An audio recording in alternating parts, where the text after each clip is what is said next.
I'm Joe Graydon. And I'm Terry Graydon. Welcome to this podcast of the People's Pharmacy. You can find previous podcasts and more information on a range of health topics at peoplespharmacy.com. Neuroscientists hope that balancing neurochemicals could cure mental illness. Is there a role for talking therapy?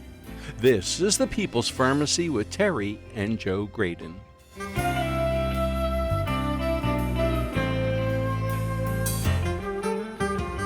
Telling your story to a caring listener who can help you interpret the key events of your life, it can be an important tool for healing.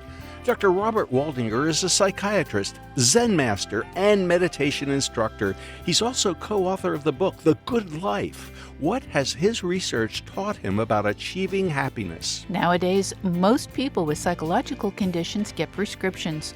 Why don't insurance companies cover talk therapy more often? Coming up on the People's Pharmacy, medication, psychotherapy, and mental health.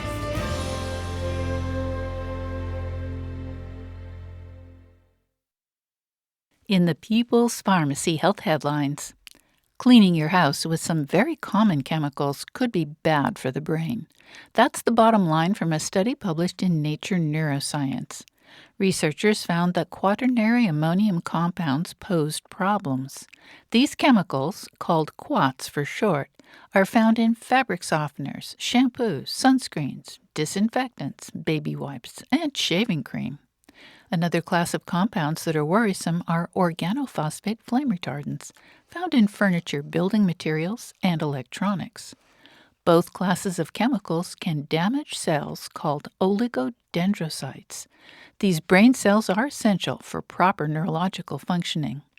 The scientists tested mice and found that the offspring of animals exposed during pregnancy often suffered neurological diseases. According to the investigators, our findings suggest that more comprehensive scrutiny of the impacts of these common household chemicals on brain health is necessary. Benzoyl peroxide, abbreviated BPO, is a compound that kills bacteria. It's a mainstay in many over-the-counter and prescription acne remedies. People with blemishes often use BPO-containing products daily for months or even years. Investigators tested 7 different popular cleansers, face washes, and acne treatments. Benzene was detected in all of the tested products. This chemical is a known carcinogen, and the FDA states that there's no safe level of exposure to benzene. Valisure, an independent testing laboratory, has previously found benzene in sunscreens, hand sanitizers, and deodorants. Valisure has petitioned the Food and Drug Administration to request that acne products with high levels of benzene be investigated and recalled. The FDA has just approved a new blood pressure medicine. The agency last approved a blood pressure pill nearly 40 years ago. The new compound, aprocitentan, works differently from existing blood pressure medicine and is approved as an add-on medication for people who have a hard time controlling their blood pressure with existing drugs. The medication, which will be sold under the brand name Trivio, blocks a compound called endothelin that constricts blood vessels. There was a 4-point blood pressure lowering effect with the drug compared to placebo. Side effects include fluid retention, birth defects, liver toxicity, and anemia. An ambitious study suggests that the ED drug Viagra may reduce the risk of developing Alzheimer's disease. Researchers at the Cleveland Clinic identified genes involved in the development of amyloid plaques and tau tangles in the brain. These are distinctive markers of dementia. Analysis showed that sildenafil, the generic name for Viagra, had the potential to interact with these genes in a positive way. Then the investigators evaluated 2 large patient databases of insurance claims. People taking sildenafil were substantially less likely to be diagnosed with Alzheimer's disease than those taking the blood pressure pill spironolactone. Test tube research had previously shown that the drug could improve neuron growth and reduce the accumulation of toxic tau. The authors call for randomized, controlled clinical trials to confirm whether sildenafil can really prevent or reverse symptoms of Alzheimer's disease. Light pollution has become a worldwide problem. Most cities use bright light outdoors at night so people can travel safely. But when people are exposed to nighttime artificial light, it may have unexpected harmful effects. Chinese researchers analyzed light exposure and medical records of more than 28,000 people in Ningbo, China. After 6 years of follow-up, those with the highest exposure to outdoor light overnight were 43% more likely to develop cerebrovascular disease. That includes both ischemic and hemorrhagic strokes. And that's the health news from the People's Pharmacy this week.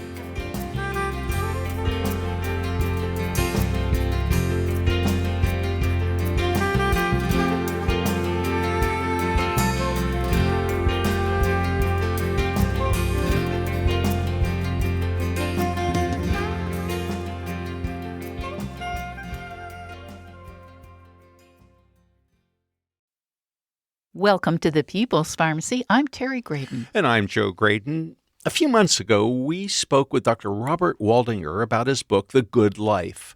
In it, he described a long-running study about the factors that contribute to happiness and a meaningful life. Over more than 80 years, Harvard scientists tracked both Harvard undergraduates and underprivileged boys from the Boston area. They wanted to know what happened as these young men aged. What gave their lives meaning? Relationships were key.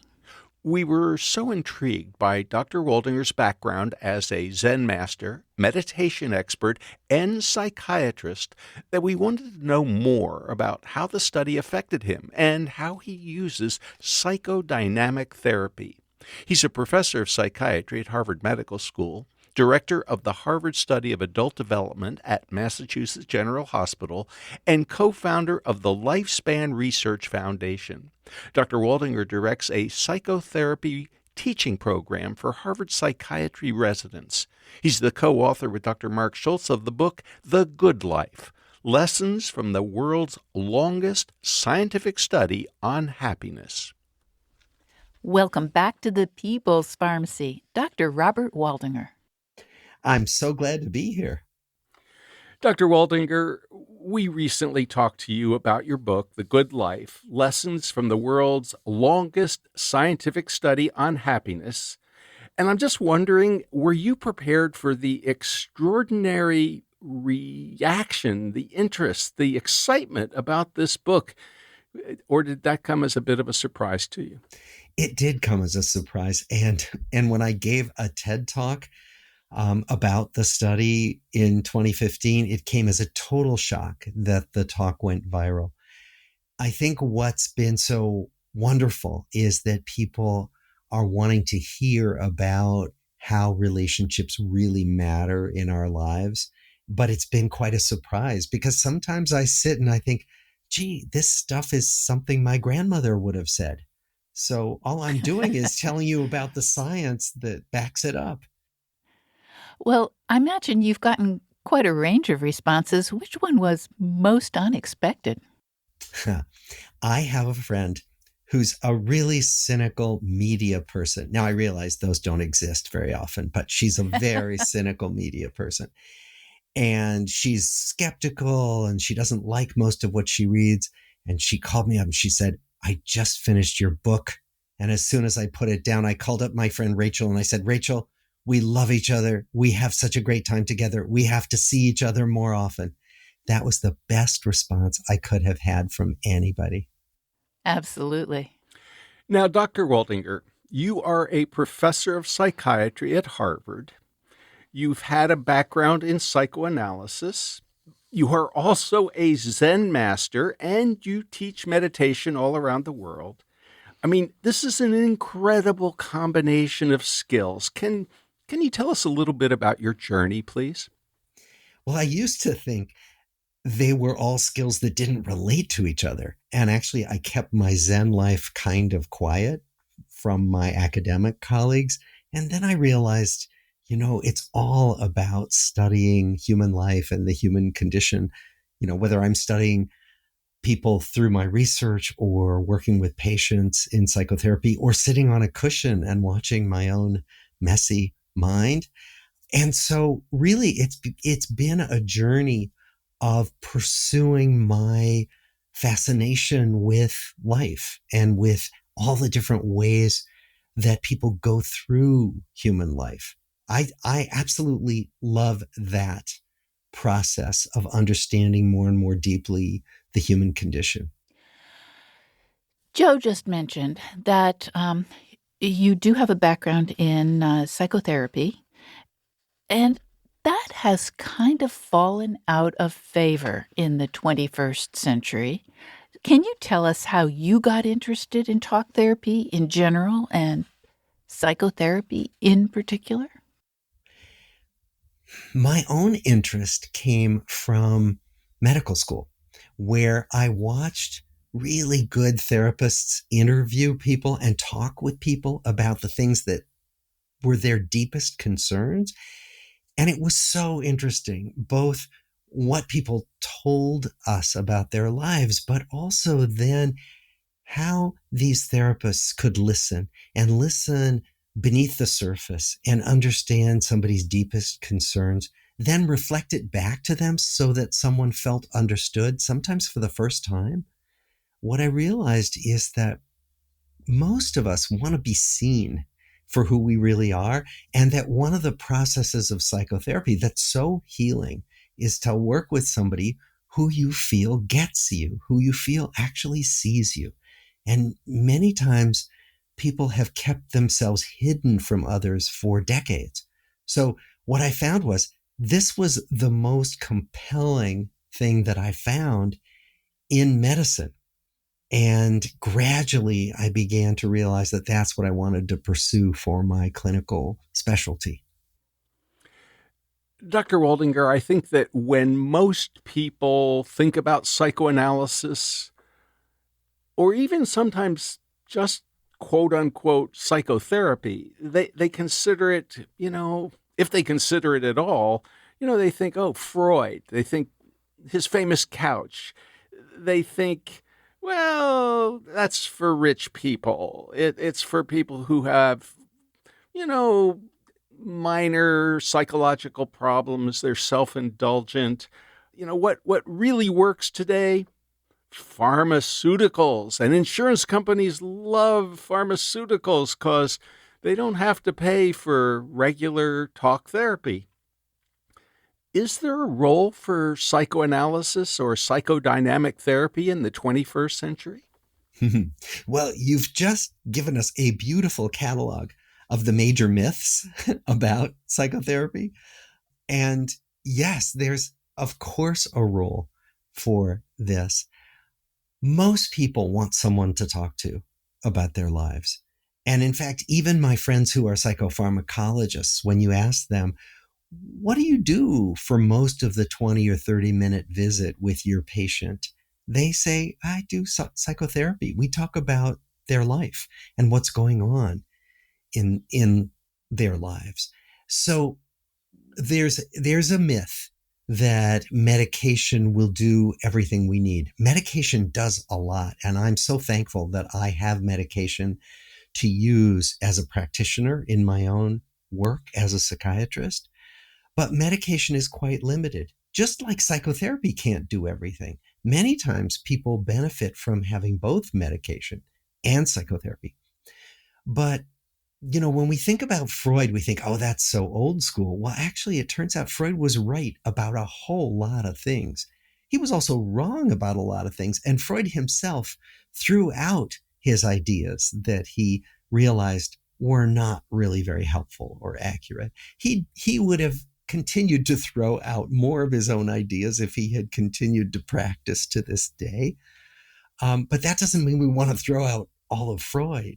Ideas about things that are out of our awareness, that are unconscious, ways that we defend ourselves to try to ease our own anxiety and our fears, ways that we accidentally assume things about other people because they're like people we knew in the past.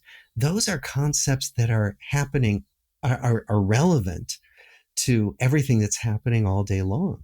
So that said, this kind of therapy is incredibly useful for many people with many different kinds of problems.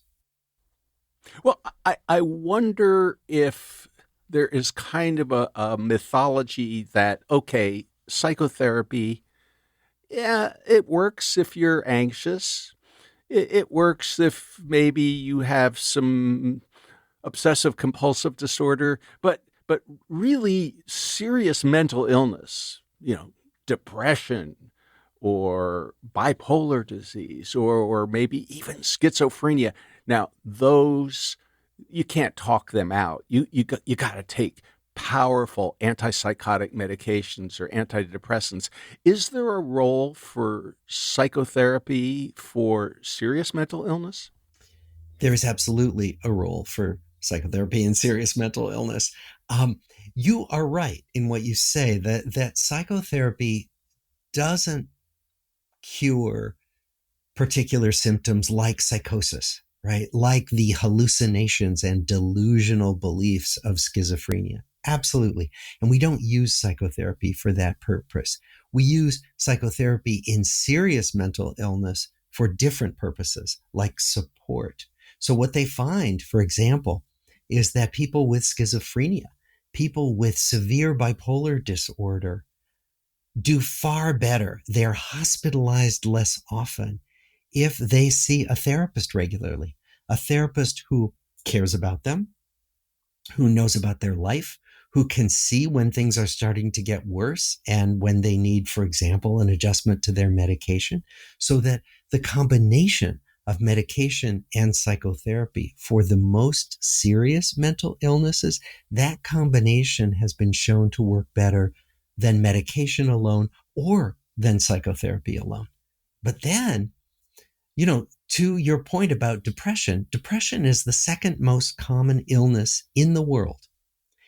And what we find is that much depression responds to psychotherapy alone, certainly to psychotherapy plus medication in many cases. So we would never want to have medication as the only tool we use in the treatment of depression or anxiety, for that matter. You're listening to Dr. Robert Waldinger, professor of psychiatry at Harvard Medical School and director of the Harvard Study of Adult Development at Massachusetts General Hospital.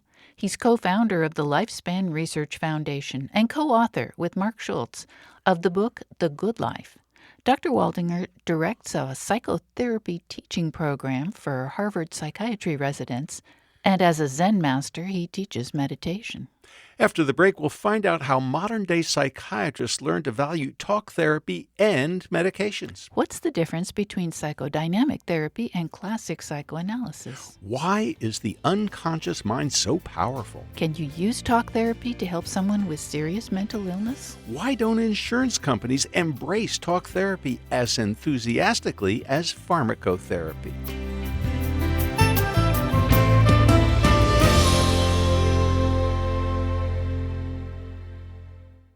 You're listening to The People's Pharmacy with Joe and Terry Graydon. This podcast is made possible in part by CocoVia, backed by 20 years of scientific research and the maker of the most proven and concentrated flavanol extract in the market today, Coco Pro Cocoa Extract.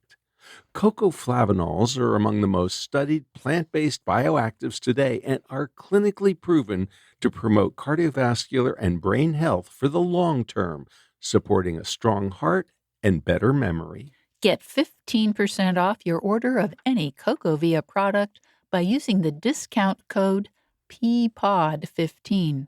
Learn more at CocoVia, and remember that discount code is PPOD15. These statements have not been evaluated by the Food and Drug Administration.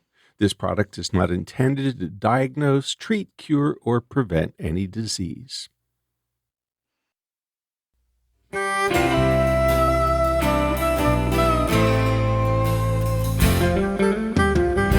Welcome back to the People's Pharmacy. I'm Joe Graydon. And I'm Terry Graydon. The People's Pharmacy is made possible in part by CocoVia dietary supplements. CocoVia Cardio Health is offered in both capsule and powder formats, with each serving containing 500 milligrams of cocoflavanols to support heart health. More information at cocovia.com. Today, the topic is mental health. Why is talk therapy so valuable? And why don't some insurance companies recognize its worth? We're talking with Dr. Robert Waldinger. He's a professor of psychiatry at Harvard Medical School. Dr. Waldinger directs a psychotherapy teaching program for Harvard psychiatry residents, and he's the co-author, with Mark Schultz, of The Good Life: Lessons from the World's Longest Scientific Study on Happiness. Dr. Waldinger, I got my start in research in a neuropharmacology laboratory near Princeton, New Jersey, at the New Jersey Neuropsychiatric Institute, and my mentors pretty much convinced me that all mental problems could be reduced to neurochemistry, that if we just got the right balance of pharmaceuticals, if we just corrected the imbalance in serotonin and norepinephrine and dopamine, boy, we could cure everything. And boy, were we wrong. What happened? Well, what happened was what we always do. We overpromise. We think, now we finally found the cure, right? That's what they thought when Freud started publishing about psychoanalytic concepts. And when people started doing psychoanalysis, they said, this is it. We've got the cure for everything. We keep doing that. We've been overpromising AI now as the answer to the mental health crisis. This is what we do. We get our hopes up and then we realize, gee, this is helpful. It's partially true, but it doesn't fix everything. So you were just experiencing what I experienced as a young psychoanalyst, just in another direction. Well, Dr. Waldinger, you have pointed out that when you are treating patients, you find that the combination of drug therapy and talk therapy is better than either one alone. How do you train modern-day psychiatrists, because that is part of your job, to value both the talk therapy and the medications? Well, we talk about the idea that one remedy just isn't going to be sufficient, that occasionally it will be. So for some people, medication alone is all they need. For some people, psychotherapy alone is all they need. For many people, it's combinations, it's trial and error, but eventually we get to a good place where they are feeling so much better. And so what I talk with them about is the idea of having a lot of tools in their mental health toolbox, that's what we want to give them. We want to give them the ability to use different forms of psychotherapy and different kinds of medication, and that they don't have to be an expert in all the forms of therapy and medication. They just have to know about some that they themselves can use, and they need to know how to refer to other people who are experts in other things. So, for example, I'm not an expert in cognitive behavior therapy, but that's a really useful form of therapy. So I have good colleagues who know how to do that. And thank goodness they're out there for me to refer to. Similarly, with really complicated psychopharmacology, that's not my specialty. Psychotherapy is more my specialty. And so I have these good colleagues who I can call on to help. And so one of the greatest relieving teachings I can give to young psychiatrists is you don't have to master all of it. You just have to know when it's needed and how to get people the help that they need. Now, I understand that you are a psychodynamic therapist. Can you explain how that might differ from psychoanalysis or just quote unquote psychotherapy? Sure. Psychodynamic therapy uses the principles of psychoanalysis. Basically, the idea that we are driven by many things that are outside of our awareness, that are unconscious, that we have these habitual coping mechanisms that we can often learn more about and improve, many of those kinds of concepts. But psychoanalysis is a very powerful form of treatment that relies on 4 or 5 times a week treatment, where the person lies on a couch, doesn't look at the therapist. And that's very helpful for very specific problems. But most of the problems that psychoanalytic therapy is helpful for can be helped in once a week therapy, twice a week therapy, sometimes even less frequent psychotherapy. So what I tend to do is therapy where the patient is sitting up, looking at me, and I'm looking at them. It is somewhat more interactive, and it happens once a week, twice a week, maybe once or twice a month. And what are the sorts of differences that would occur in the kinds of questions and answers that would transpire during such a session? Well, in psychoanalysis, the psychoanalyst is quieter for longer in order to allow the patient to essentially develop a story about the analyst. The less I know about someone, the more stories I make up.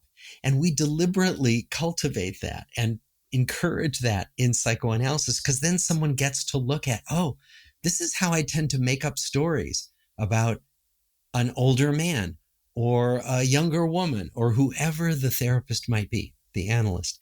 And we do that in sitting up once a week psychotherapy as well. It's called transference, where I encourage someone to imagine things about me, because it can be very helpful in showing them what they may tend to do in other parts of their lives with other people in their lives. For example, somebody comes in and says to me, I've had a series of jobs and I never get along with my bosses. They're all jerks. And so we find out that the bosses happen to be all men, somewhat older, that those men often remind the patient of their father. And then, sure enough, over time, I can come to seem like one of those dominating jerks to the patient.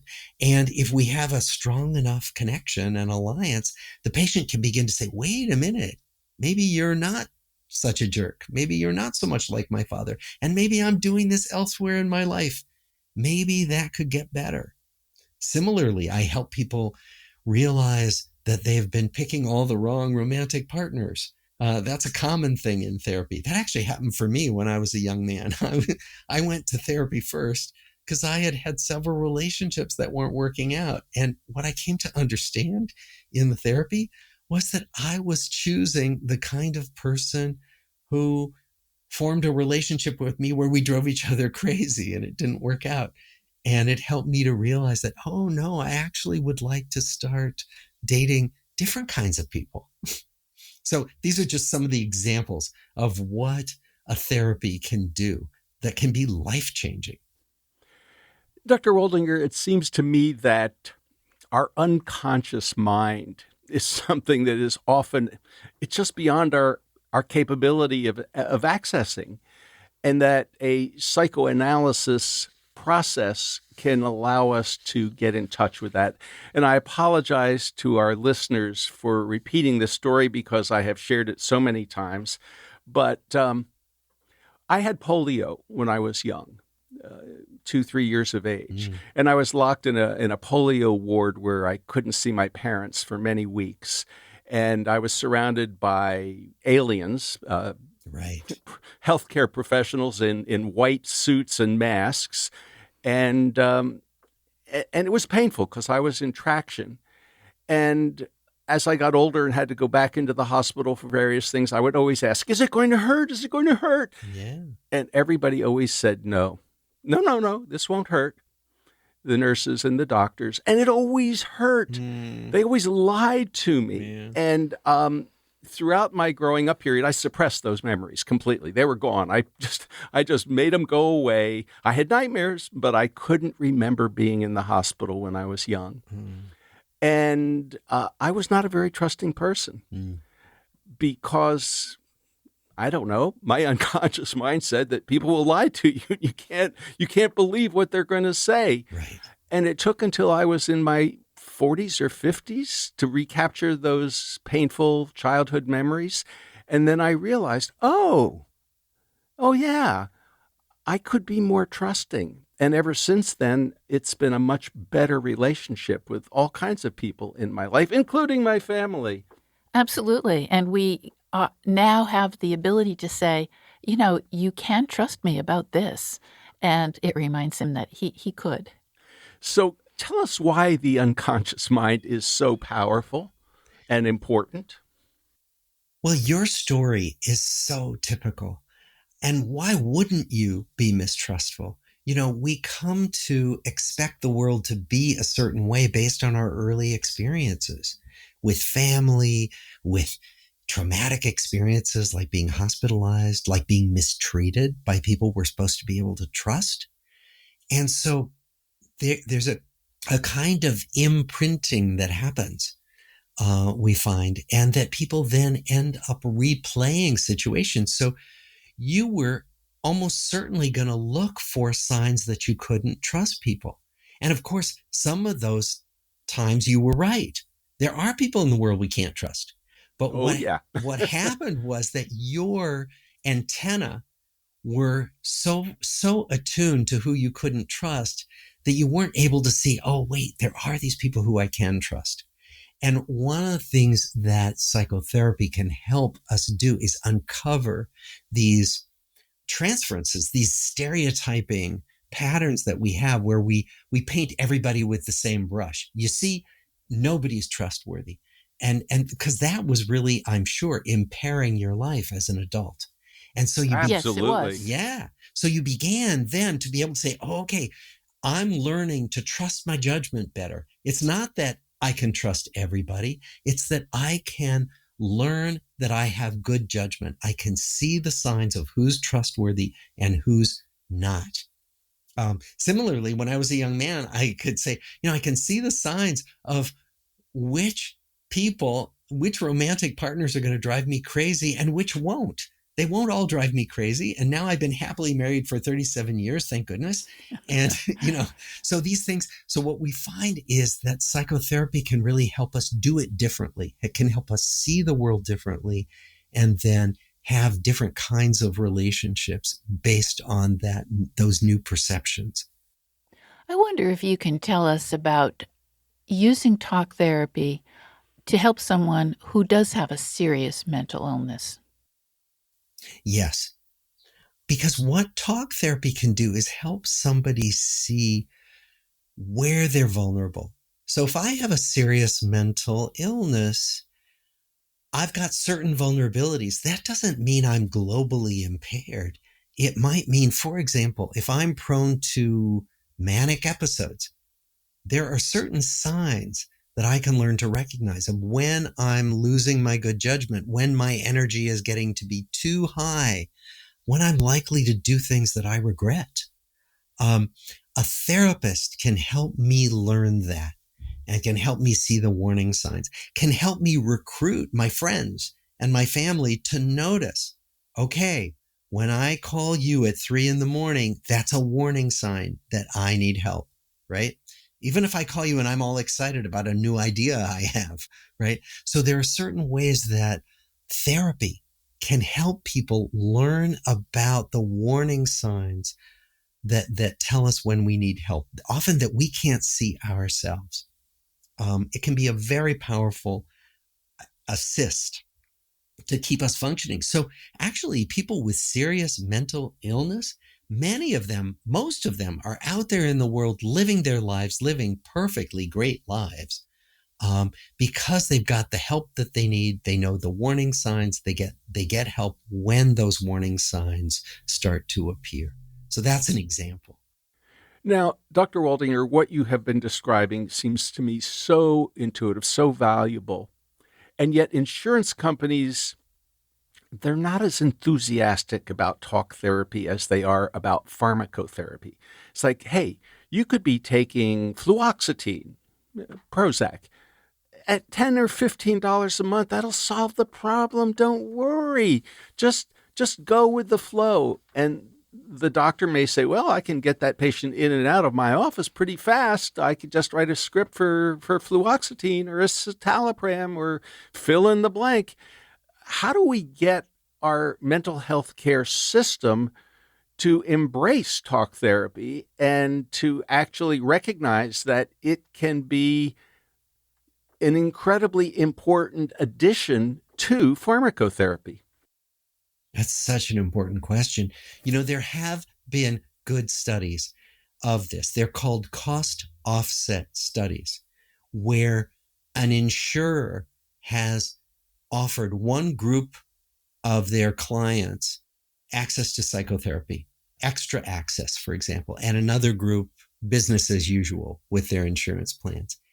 And what they have found is that the people who are given the benefit of more psychotherapy, first of all, don't overuse it. And actually, one figure I think was something like only 4% of clients actually used psychotherapy. This was a study of thousands of people. But that what happened was that the people who used psychotherapy were less likely to go to medical doctors for medical illness. They were less likely to have unnecessary surgeries and hospitalizations, which are way more expensive than psychotherapy. And so these are called cost offset studies, that what you find is that if people are given access to psychotherapy and they use it, their savings in medical costs far outweigh the cost of the therapy itself. The problem is that it's difficult to do these studies. They take a long time. The studies take years to demonstrate the cost effectiveness.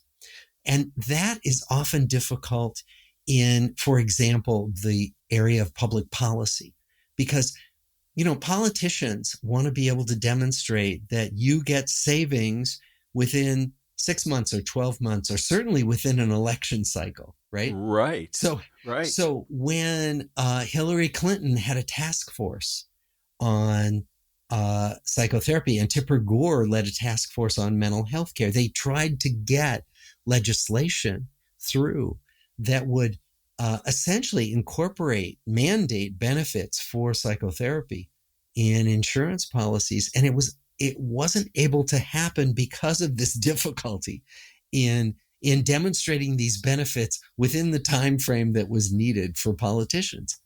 You're listening to Dr. Robert Waldinger. He's a professor of psychiatry at Harvard Medical School and director of the Harvard Study of Adult Development at Massachusetts General Hospital. Dr. Waldinger directs a psychotherapy teaching program for Harvard psychiatry residents.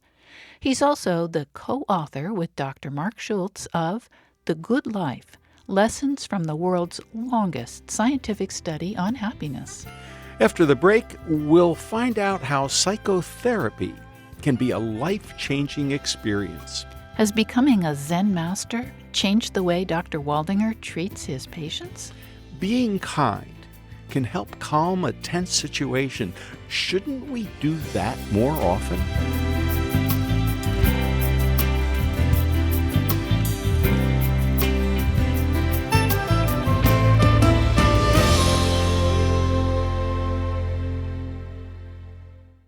You're listening to The People's Pharmacy with Joe and Terry Graydon. This podcast is brought to you in part by Urea Skin Relief from The People's Pharmacy. After years of work, we've gotten the formula just right. We're delighted to be offering this intensive skin therapy with 20% urea. Urea Skin Relief Cream is not your average moisturizer. Formulated with a unique blend of urea and plant-based ingredients, it's specifically designed to deeply hydrate and soothe even the most stubborn dry skin. Whether you're battling the effects of harsh weather or you have sensitive skin that's prone to irritation, this cream works wonders. Urea is a powerhouse ingredient. Not only does it act as a humectant, drawing moisture into the skin, it also beefs up the skin's barrier function. We're just as proud of what you won't find in our Urea Skin Relief Cream: no parabens or phthalates. Creating a cream for dry skin free of these common endocrine-disrupting preservatives and plasticizers was what motivated us to make this product. We're offering a limited time discount for People's Pharmacy podcast listeners. You can get 20% off either the handy 2-ounce size or the hefty 6-ounce size of the People's Pharmacy Urea Skin Relief.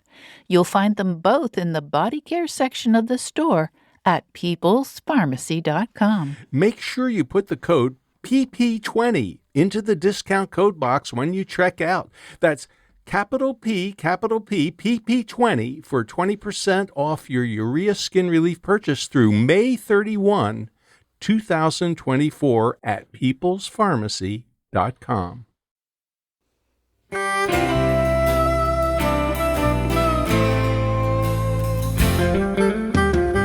Welcome back to the People's Pharmacy. I'm Joe Graydon. And I'm Terry Graydon. The People's Pharmacy is made possible in part by CocoVia Dietary Supplements.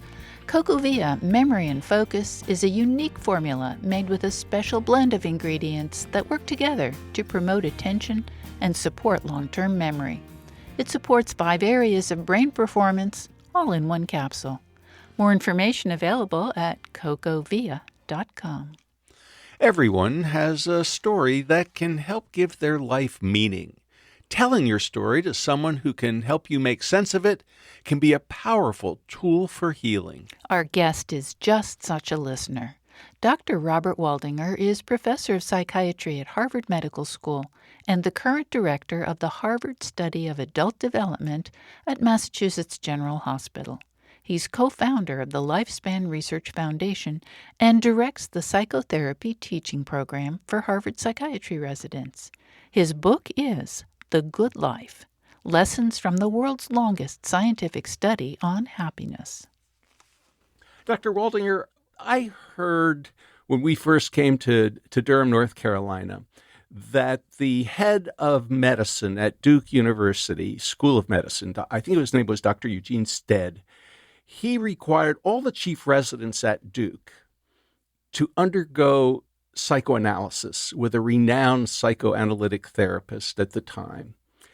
And I was always puzzled, like, why would he do that? But when we would encounter these people, as we did over the ensuing years, we'd meet some doctor and he'd say, oh, yeah, I was a chief resident at Duke. And we'd say, well, what about that psychoanalysis? And they'd say, that was so life-changing. It was the most important thing that ever happened to me in my life. Yeah. Can you help us understand why that was so important? Well, I can. What happens is that it can seem scary to go talk to a therapist about your life and to look inside, right? But then what happens is, first of all, it's mostly not scary at all. It's mostly relieving, and you get to learn about yourself.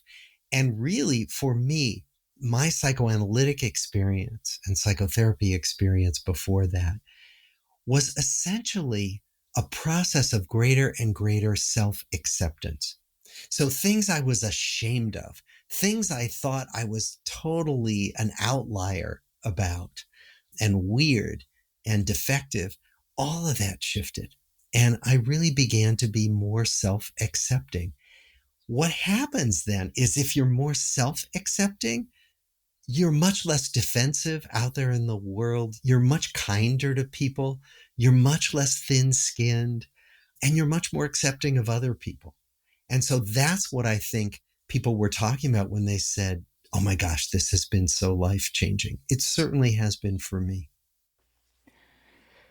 Dr. Waldinger, you are, in addition to being a doctor and a psychiatrist, you are also a Zen master. Were you a practicing therapist before you became a Zen master? And has it changed the way you treat your patients? Yes and yes. I was definitely a therapist long before I started practicing Zen, and never expected to practice Zen, let alone become a Zen master. I stumbled into a Zen group almost 20 years ago, like right near my house, and began studying with a wonderful teacher. But what it has done is infused my practice, my work with people in psychotherapy, with a kind of existential flavor. And what I mean by that is that perspective that Zen gives me about life being short and life being really precious and being so interconnected with other people. So when people now talk to me about what they're worried about or what they're upset about, I will often find myself bringing in a longer term, big picture perspective. Like 50 years from now, is this going to be important? Even 1 year from now, what are you going to look back on? And how are you going to want to see yourself at this moment? How are you going to want to see that you behaved? How are you going to want to see that you dealt with these people who right now you're so angry at? And by helping people take this longer view and this bigger view of their own lives, it really begins to add a new dimension to what can sometimes feel like a locked in, narrow, stressful problem. That seems so important today, maybe more than any time in recent memory. People seem so angry at one another, at the world around them, at politicians, about people in authority. And the idea of getting out of the moment and putting it into some kind of perspective, wow, what a valuable insight you're offering. Well, it's also, as you say, so important in this moment of division, because if you think about it, these divisions are essentially fleeting, most of them. The politicians who want to divide us, they're fleeting. We're all going to disappear. Those people who are getting us to be so angry at each other and so divided, they're not going to be on the stage for very long. None of us is going to be on the stage for very long. The things that abide are these kind of eternal values about kindness and human connection. And so if we can keep reminding each other of that and of our humanity, it really defuses some of the acrimony and the volatility that's swirling around us right now. Well, this just reminds me of your research project and your book, The Good Life, Lessons from the World's Longest Scientific Study on Happiness. And I came away after reading your book and talking with you the last time with one key word: relationships. And also another word, love. And it seems like that's what we're talking about. It is. It is what we're talking about. I am going to give you a quote that's famously attributed to the Buddha. He said, "Hate never quelled hatred. Only love quells hatred." And when I remind myself of that, when I'm like all upset about something, it really brings me back to, oh yeah, if I'm actually kind to someone, even when they're making me angry, everything calms down almost immediately. And that seems to be the sort of cornerstone of what we find in our study of relationships, that the people who were kind and caring and nurturing and cultivated those kinds of relationships stayed happier, to be sure, but they also stayed healthier and they actually lived longer. Well, an approach like that, which, as you say, everything calms down quickly, it's effective. And therefore, why wouldn't we all do it all the time? But we don't. Well, it feels so satisfying in the moment to get angry and to get vengeance, whatever, it really does. Unfortunately, our minds and bodies are constructed such that it can feel really great to let somebody have it, verbally or even physically. The problem is it feels bad down the road. And we look back and say, oh, that didn't go well. So I think what we have to do is remind ourselves that what may feel satisfying in the moment is not what gets us where we want to go in the long term. And that's why I think talk therapy has so much to offer in this disturbed world that we live in. I mean, yes, medications are valuable. For some people, an antidepressant is like lifting a veil. And for other people, the ability to deal with their bipolar condition with a medication can be extraordinarily beneficial. But I do think that talk therapy has been undervalued in the world of pharmacotherapy. And I just like to ask you the question of, talk therapy comes in so many different varieties and flavors. As you pointed out, there's cognitive behavioral therapy. You practice psychodynamic analysis. Can you help us better understand how to match up the right kind of talking therapy with the right person, and then how that person can find the therapist that will be best for him or her? Boy, I wish there were a key that would allow you to do that from the start, to find the right type of therapy and the right therapist. It involves some trial and error. So what I would say is go to a good diagnostician, a good person who's familiar with a lot of different forms of treatment. Talk with them, take their recommendations, and then see what feels helpful. So if you're looking for a psychotherapist, and this may be hard in our current mental health climate, but ideally what you would do is go talk to more than one person and see what feels good. Talk to people who are well trained. And then once you get to people who are well trained, see who feels like a person you can talk to more and more and confide in, because often it's a match. It's almost like dating.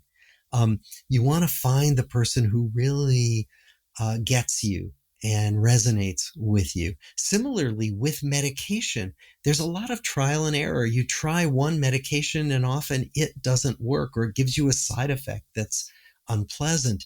That doesn't mean you want to stop. That means you want to try a different medication. That can be hard when you're hurting, when you're exhausted, to keep trying. And so I think the thing I would encourage to your listeners is don't give up. Don't give up on medication. Don't give up on psychotherapy, but keep trying to see what's possible and see which things make it better over time. An influential panel recently issued some new guidelines that recommend screening for everyone between the ages of 19 and 65. Basically, all American adults should be screened, they say, for anxiety and depression.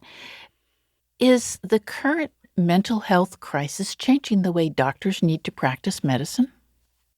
Yes. What we're understanding is that so many of the problems that people bring to their primary care doctors are emotionally based. And the most common mental health conditions are anxiety and depression, and also addiction. And so, yes, this kind of screening is essential. Then the challenge for us as mental health professionals is to know, how do we help people? So if we identify people who are hurting, how do we find them the help they need? And that's a huge challenge right now with a shortage of mental health professionals. We need to train more people. We need to support more of this kind of care. Well, it seems to me that we are in crisis mode.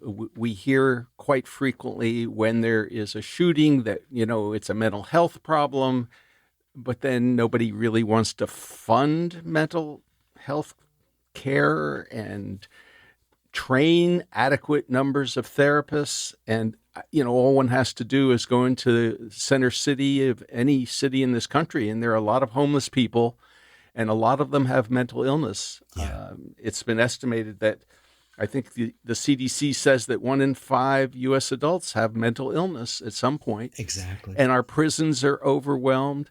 So if we were to put you in charge, if we said, okay, Dr. Waldinger, we're going to give you an unlimited budget to help solve the mental health crisis in America, what would be some of the things that you'd want to do? I would train more people, and I would change the reimbursement system so that more people can be supported for doing this kind of work, mental health care.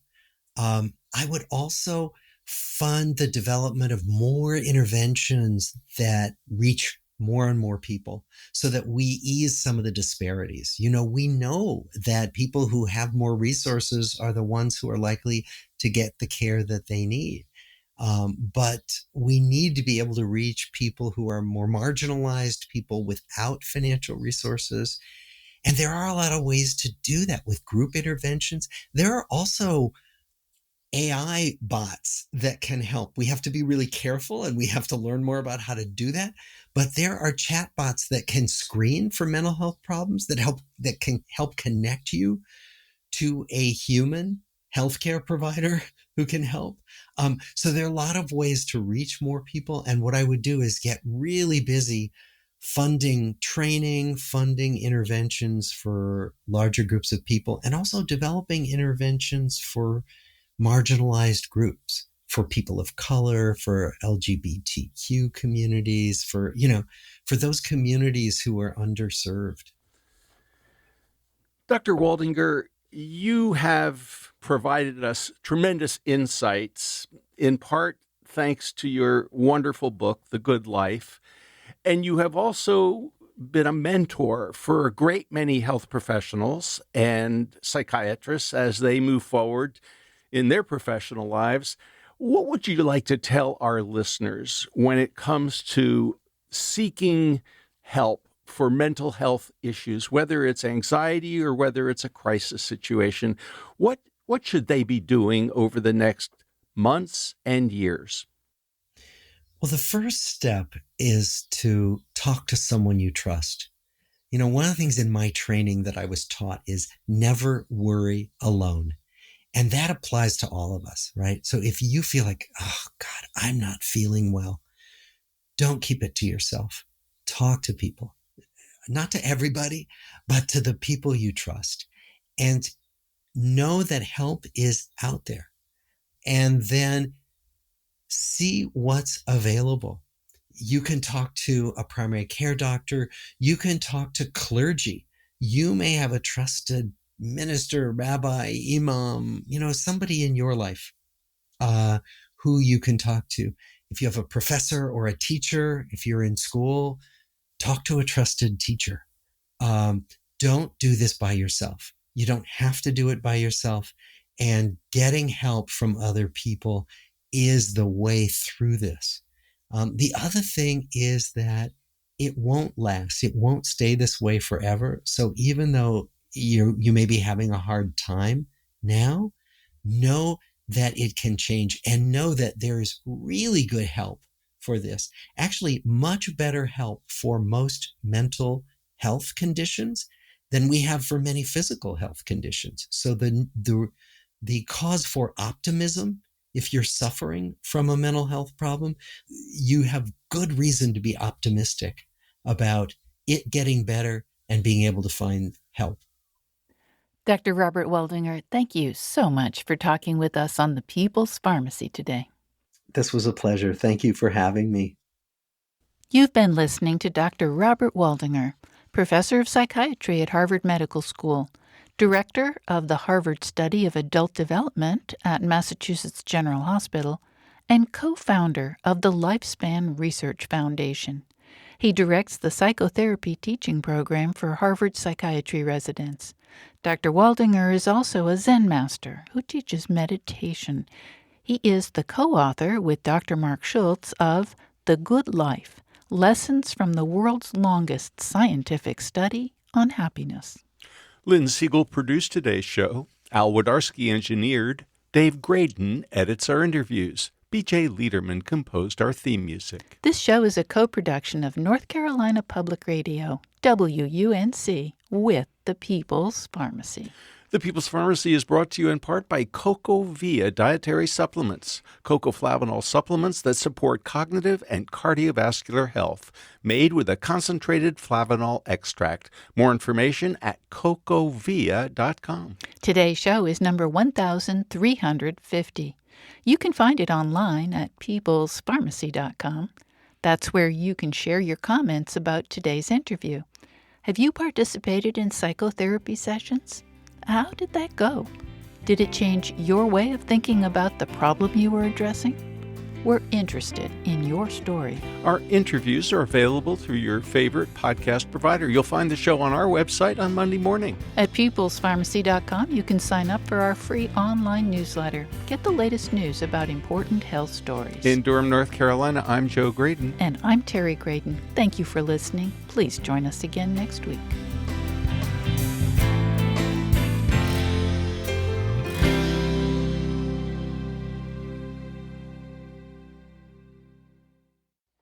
Thank you for listening to the People's Pharmacy Podcast. It's an honor and a pleasure to bring you our award-winning program week in and week out. But producing and distributing this show as a free podcast takes time and costs money. If you like what we do and you'd like to help us continue to produce high-quality, independent healthcare journalism, please consider chipping in. All you have to do is go to peoplespharmacy.com/donate. Whether it's just one time or a monthly donation, you can be part of the team that makes this show possible. Thank you for your continued loyalty and support. We couldn't make our show without you.